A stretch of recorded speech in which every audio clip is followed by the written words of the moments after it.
que no es correcto que en un hospital dos enfermos tengan que dormir en la misma cama. Hace 10 años Nayib Bukele se presentó en la UCA Les quería contar un cuento.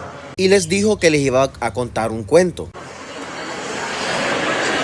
Inmediatamente todos empezaron a reír. Aquí se los comparto. Había una vez un país pequeño en donde el 5% de la población tenía el 90% de la riqueza, en donde la mitad de la población era joven, pero no se le daba oportunidad a los jóvenes, en donde muchos niños no tenían zapatos, pero era pecado darle zapatos a los niños. Había una vez un país en donde los que tenían la riqueza no solo tenían riqueza, sino también el control de los medios, de la sociedad, de la política, de la verdad. Había una vez un país en donde había muchos que no tenían nada y pocos que tenían mucho. Un día, uno de los que no tenían nada dijo: esto no puede seguir así, tenemos que hacer algo, el pueblo debe despertar. Inmediatamente, los que tenían mucho dijeron: miren, ahí está, debemos callarlo, y si es necesario, debemos matar. Durante mucho tiempo, ese país se mantuvo en silencio. Cada vez que alguien hablaba, era callado, y cada vez que alguien no callaba, era asesinado. Después de mucho tiempo, algunos de los que no tenían nada se cansaron y decidieron que ya no aguantarían más. Pero los que tenían todo intentaron callarlos otra vez, solo que esta vez no pudieron. Los que no tenían nada ahora estaban en las montañas, armados. Ambos grupos lucharon muchos años. Al final, y después que 75,000 de los que no tenían nada y algunos de los que tenían mucho murieron, ambos grupos decidieron dejar de pelear. El resultado, un país igual, pero diferente, donde siempre hay un grupo que lo tiene todo, pero el grupo que no tiene nada ya no tiene que quedarse callado. Los que no tenían nada habían ganado poco, pero mucho. Los que no tenían nada, ahora sí tenían voz. Los que tenían mucho estaban preocupados. ¿Cómo callaremos a los que no tienen nada? Miedo. Ya no podremos callarnos a la fuerza. Ya no podremos.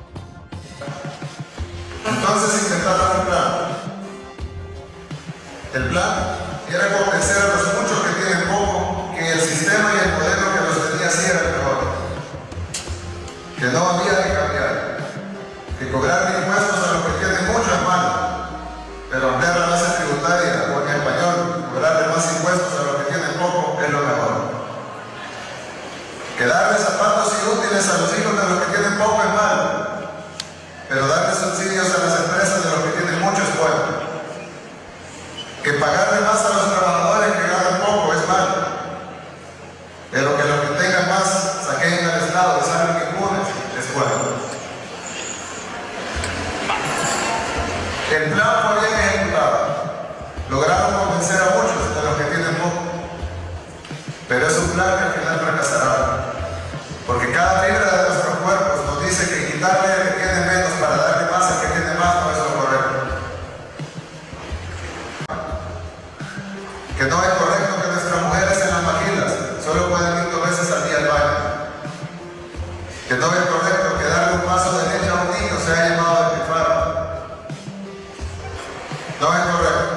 Y ustedes ya lo saben. Al final, la mayoría de seres humanos por naturaleza somos buenos. La mayoría de seres humanos queremos ayudar al que no tiene nada, sacar adelante al que tiene poco y darle la mano a nuestro hermano menos afortunado. Había una vez un país pequeño donde el 5% de la población aún tiene el 90% de la riqueza, pero donde el restante 95% ya no cree más en las reservas del pasado. Había una vez un pueblo que ya no se cree el cuento que hay que crecer el pastel para repartirlo después.